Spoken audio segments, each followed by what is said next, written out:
ये कहानी है एक ऐसे घर की जहां नियम कानूनों का राज था और उन नियमों की रानी थी रेखा जी। उनकी दुनिया बिल्कुल सीधी थी, जहां हर काम उनके हिसाब से होता था।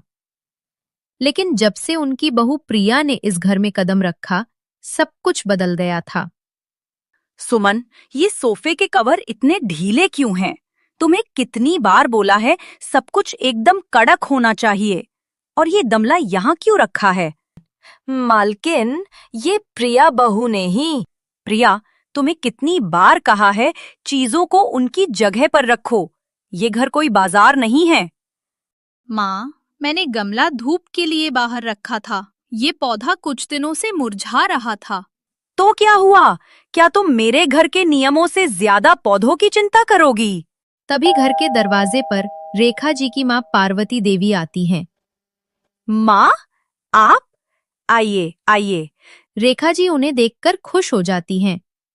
देखिए, कितनी सुंदर लग रही हैं आप। हाँ बेटी, तुम्हारे घर की हवा थोड़ी गर्म लगी तो सोचा चलकर ठंडा करती हूँ। अलग नहीं माँ, बस इस घर में अब मेरी नहीं बल्कि इस नई पीढ़ी की चलती है। प्रिया हर काम अपनी मर्जी से करती है। अच्छा, मुझे भी तो पता चले।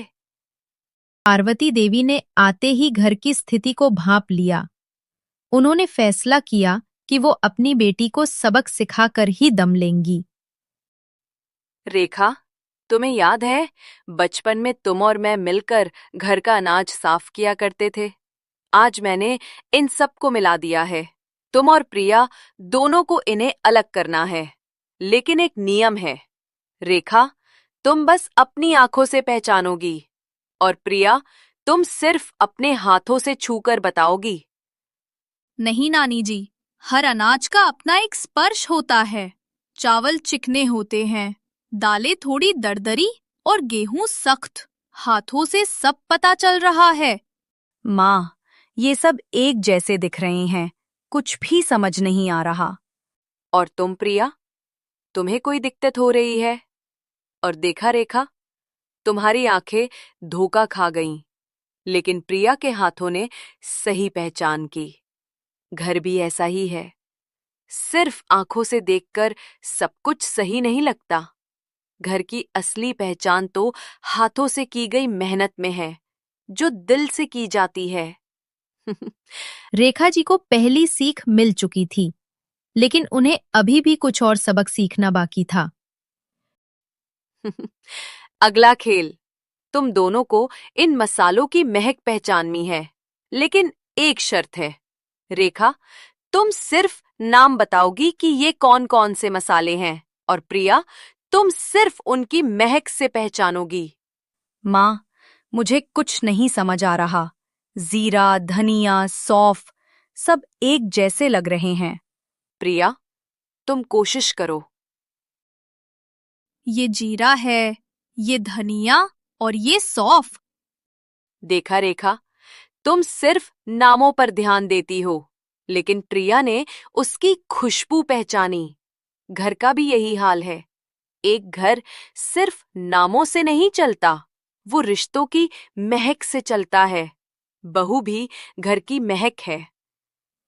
पार्वती देवी जानती थीं कि अब रेखा जी को तीसरा और सबसे बड़ा सबक सिखाना है। एक आखिरी सवाल, तुम सब बताओ, इस घर की सबसे कीमती चीज क्या है? नानी जी, इस घर की सबसे कीमती चीज है इसकी पेंटिंग्स और महंगी गाड़ियाँ। नहीं संगीता, इस घर की कीमत मेरे नाम से है। ये घर मेरी पहचान है। प्रिया, तुम बताओ। नानी जी, इस घर की सबसे कीमती चीज इसकी नींव है। ये नींव जो इसे बाहरी तूफानों से बचा कर रखती है। प्रिया, मुझे माफ कर दो बेटा, मैंने तुम्हारी कीमत नहीं समझी। तुमने अपनी मेहनत, अपनी महक और अपने स्वभाव से इस घर को एक नई पहचान दी है। रेखा जी की आंखें खुल गईं। उन्हें अपनी गलती का एहसास हुआ।